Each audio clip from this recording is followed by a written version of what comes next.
Around 260,000 Holocaust survivors live in Israel today, a third of which are living in poverty. Many of the survivors do not know how to receive rights owed them.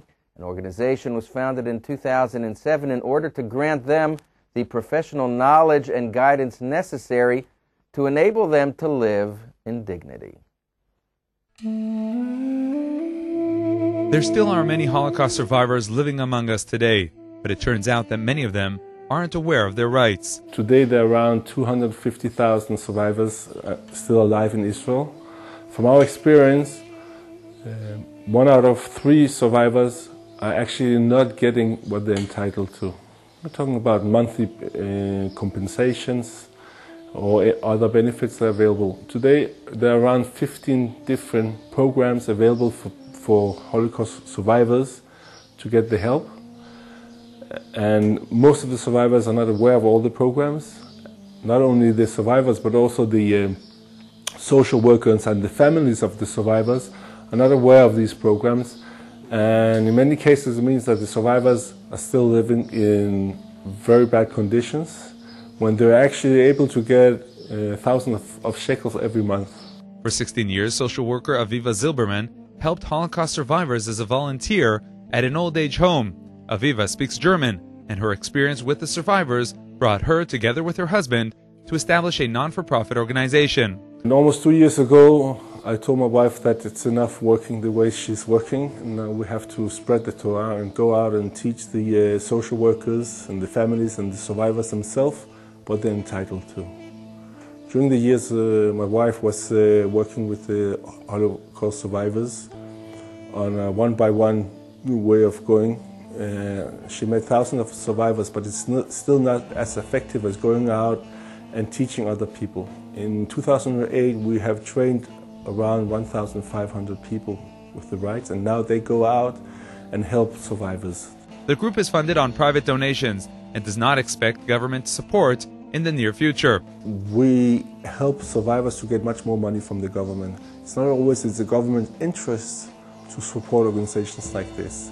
We have many cases where we help survivors getting thousands of shekel every month from the government. So for the government to go out one hand and support us to get more money from the government, it's not always so simple. The state has founded an information center for the survivors, but the bureaucracy sometimes causes the survivors and their family members to give up their efforts at acquiring their rights. One of the interesting cases is there are around 40,000 survivors today that are receiving a monthly compensation from the government based on the agreement that Ben-Gurion did with the Germans in 1953. These 40,000 survivors are actually entitled to get free medical treatments, but they have to ask for this. Out of 40,000, only 10,000 are actually getting this every month. So 30,000 Holocaust survivors are paying for their medical treatments, although they are entitled to get it for free. It was very hard for me. I had to pay the old age home, and I didn't have enough money, and they helped me and told me that I could go to a doctor to help me receive what I deserve. Aviva sat with me a long time to tell me exactly what I could do. ידענו שיש ועדה רפואית, אבל הוא לא היה במצב של רצון בכלל לגשת לזה, הוא היה כבר בכזה דיכאון. We knew that there was the possibility of coming before a medical committee, but my uncle never had the willpower. Following the consultation, we approached the committee, and his disability was reassessed, and he was able to fund his stay in the old age home. יכולנו לממן לו פה את השהייה. The organization calls on relatives of survivors to notify them of the possibility of assistance.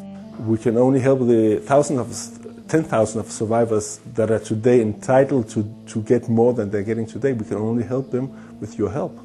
When you go out and help them, we cannot do this work on our own. And that's why we have a very informative website where you can get this information.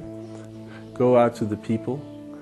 We cannot reach all the 250,000 survivors ourselves, but you can. You can reach your neighbors and your friends and your families, the old people you're next to in the Bergen-Belsen or in the grocery. You can reach them and help them. This is the way the only way that we can reach these people and help them to get life in dignity, which they are so much entitled to.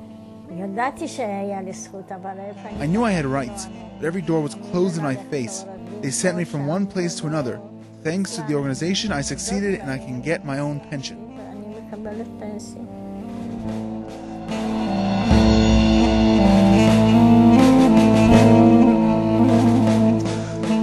Since the publication of the Hebrew version of this report, family members of survivors have approached the website of the organization seeking assistance.